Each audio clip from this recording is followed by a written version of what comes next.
शैली के थे।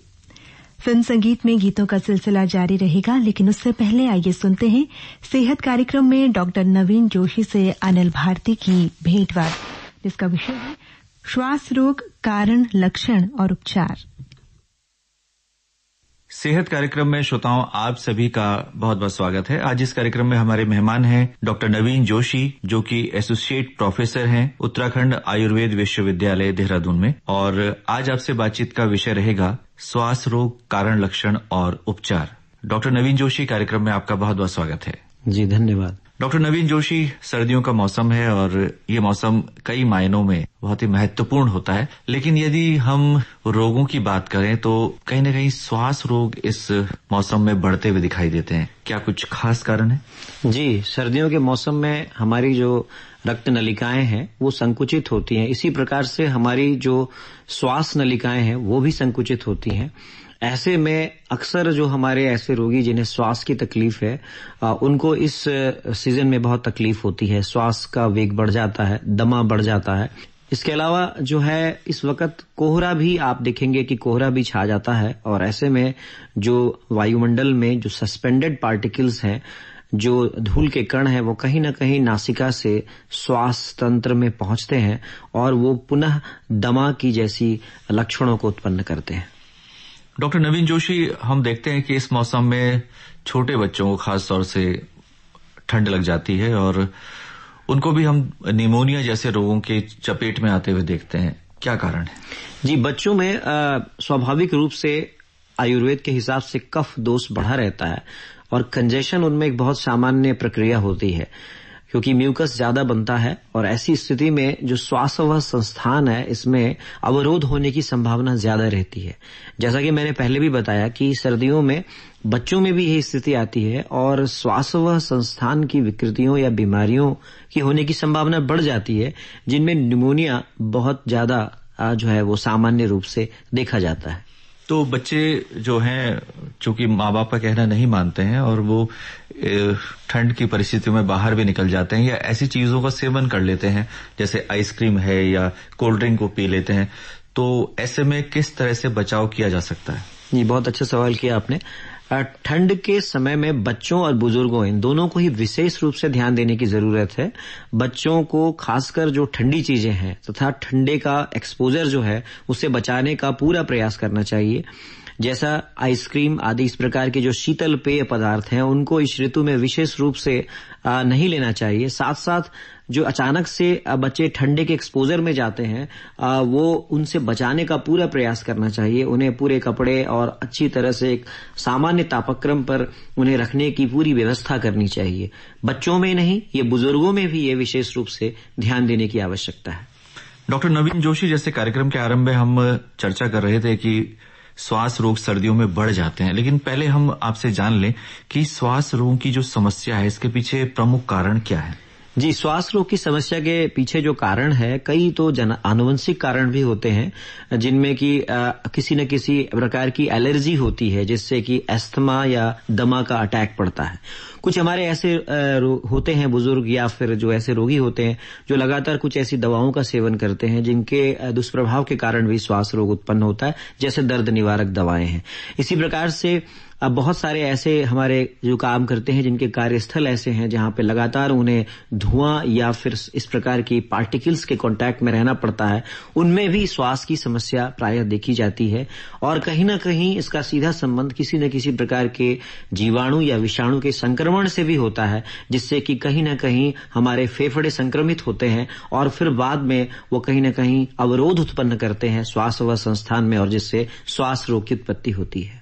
जी, जब हम श्वास रोग की बात करते हैं तो इसमें क्या हम अस्थमा या दमा को भी शामिल कर रहे हैं या प्रमुखता से यही दो रोग हैं? जी, बहुत सही सवाल है, क्योंकि सबसे पहले श्वासवह संस्थान में सूजन आती है हमारे फेफड़ों में। फेफड़ों की जो एल्विलाइज होती है उनमें सूजन आती है, जिसे हम ब्रोंकाइटिस कहते हैं, और बाद में यही ब्रोंकाइटिस बढ़ करके ब्रोंकियल एस्थमा में बदल जाता है। एक और श्रेणी के रोगी होते हैं जो धूम्रपान करते हैं, उनमें भी श्वास की समस्याएं बहुत सामान्य रूप से देखने को मिलती है। अब हम बात करेंगे कि श्वास रोग में किस तरह के लक्षण प्रकट होते हैं। जी, श्वास रोगी में सबसे पहले तो अचानक से बैठे बैठे भी उन्हें सांस की तकलीफ हो जाती है। यदि वो कहीं सीढ़ी चढ़ते हैं या किसी प्रकार का एक्सरसाइज करते हैं तब भी दमा एग्रेवेट हो सकता है। अचानक से कहीं इस प्रकार के किसी चीज का भोजन या किसी भोजन में विशेष पदार्थ के ले लेने से भी दमा जैसी समस्या पैदा होती है। और जैसा कि मैंने बताया कि कुछ ऐसी दवाएं हैं जो एस्थमा को एग्रेवेट करती हैं, तो ऐसी स्थिति में भी जो है वो एस्थमा हो जाता है। जी, आपने लक्षणों की बात बताई डॉक्टर नवीन जोशी। अब जानना चाहेंगे कि क्या प्रदूषण का भी श्वास रोगों में रोल है? प्रदूषण बहुत बड़ी समस्या है आज के समय में। हमारा जो वायु प्रदूषण है वो तमाम सारे श्वास के रोगियों की संख्या में वृद्धि कर रहा है, क्योंकि मैंने जैसा कि बताया कि वातावरण में धुआं या फिर धूल जो है वो सीधे सीधे हमारी नासिका से हमारे फेफड़े में पहुंचता है, और हमारे फेफड़े में उसको बचाने के लिए जो हमारी म्यूकस है, जो हमारी जो श्लेष्मा की जो ग्रंथियां हैं वो उसको कार्य करती है उसके पीछे, और कहीं ना कहीं वो म्यूकस जो है वो जमा होकर के श्वास नलिकाओं में अवरोध उत्पन्न करता है, जो एक बहुत बड़ा कारण है। इसीलिए मैंने कहा कि प्रदूषण भी एक बहुत बड़ा कारण है श्वास रोगों में। इलाज क्या है डॉक्टर जोशी? देखिए, इलाज इसका चूंकि इसमें इलाज यही है कि श्वास काठिन्य को दूर करना, यानी श्वास अवरोध को दूर करना। तो ऐसे लोग जो हैं वो कहीं ना कहीं इनहेलर्स लेते हैं, कहीं ना कहीं अपने श्वास संस्थान को डायलेट रखने के लिए, नलिकाओं को डायलेट रखने के लिए वो लोग इनहेलर लेते हैं। दूसरा एक तरीका है जो कारण है उनसे बचाना, ये सबसे इम्पोर्टेंट है, सबसे महत्वपूर्ण है।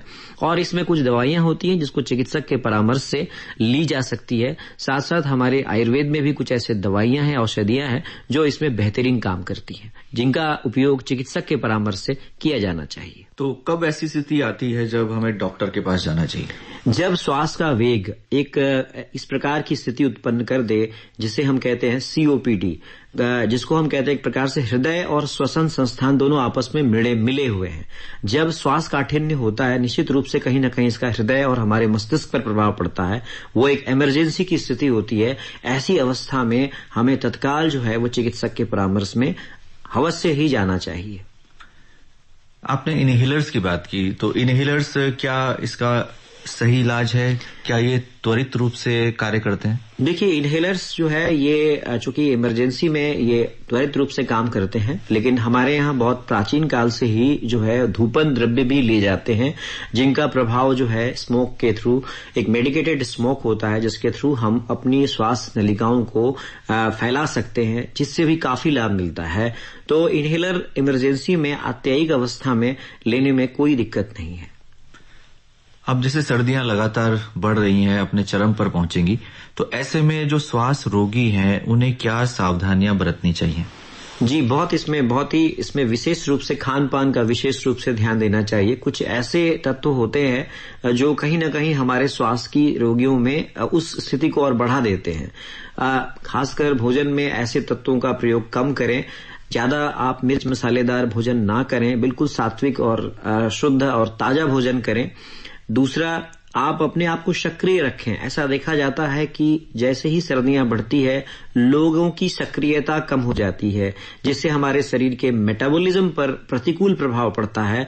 तो सक्रियता हमें बनाए रखना चाहिए। इसके लिए हम जो हल्के फुल्के व्यायाम कर सकते हैं, और सबसे जो महत्वपूर्ण है श्वास के रोगियों के लिए, प्राणायाम का अभ्यास, ब्रीदिंग एक्सरसाइज करके हम अपने फेफड़ों को इस काबिल बना सकते हैं कि वो आने वाले श्वास की जैसी गंभीर परिस्थिति का हमको मुकाबला करने में हमारी मदद कर सके। धूम्रपान, अल्कोहल का सेवन इस रोग में कितना खतरनाक हो सकता है?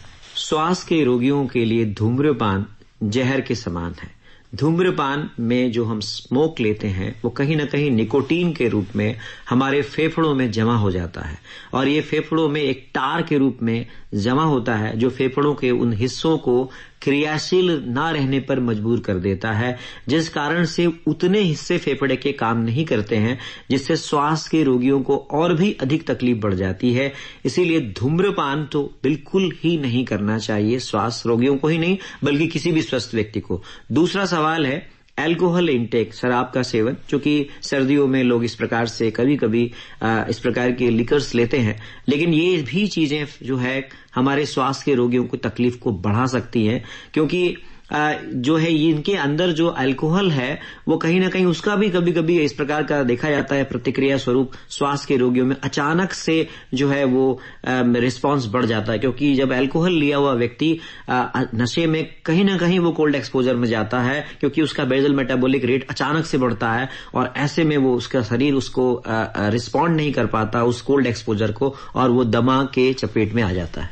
आपने कहा कि क्रियाशील रहना चाहिए और आपने बताया कि हल्के फुल्के व्यायाम हम कर सकते हैं, लेकिन सर्दियों के मौसम में भी लोग बाहर घूमने निकलते हैं, जो प्रातःकालीन सैर होती है, तो श्वास रोगियों के लिए क्या आप इसे रिकमेंड करेंगे? जी, अगर बुजुर्ग श्वास रोगी हैं तो मैं उन्हें रिकमेंड करूंगा कि प्रातःकाल सूर्योदय के बाद ही आप घूमने जाएं, क्योंकि ऐसे में आपको दमा का अटैक पड़ सकता है।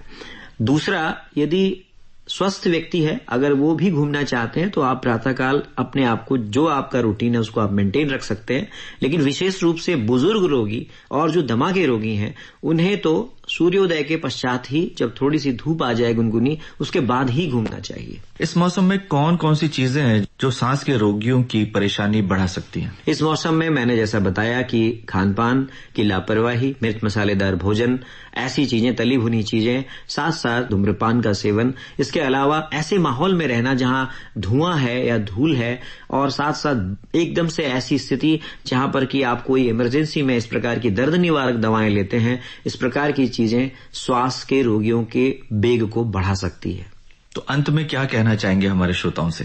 अंत में ये कहूंगा कि सर्दियां आ रही हैं, आप सर्दियों को एक अच्छे हेल्दी सीजन के रूप में लें, क्योंकि इस समय में व्यक्ति का बल बढ़िया रहता है। अपने आप को सक्रिय रखें, धूम्रपान, शराब और इन सभी चीजों की आदतों से परहेज करें, खानपान में सावधानी रखें, ताजे हल्के सुपाच्य भोजन को ग्रहण करें और निश्चित रूप से जो श्वास के रोगी हैं, जो चिकित्सक ने उन्हें दवा रिकमेंड की है, उन दवाइयों का अवश्य सेवन करें।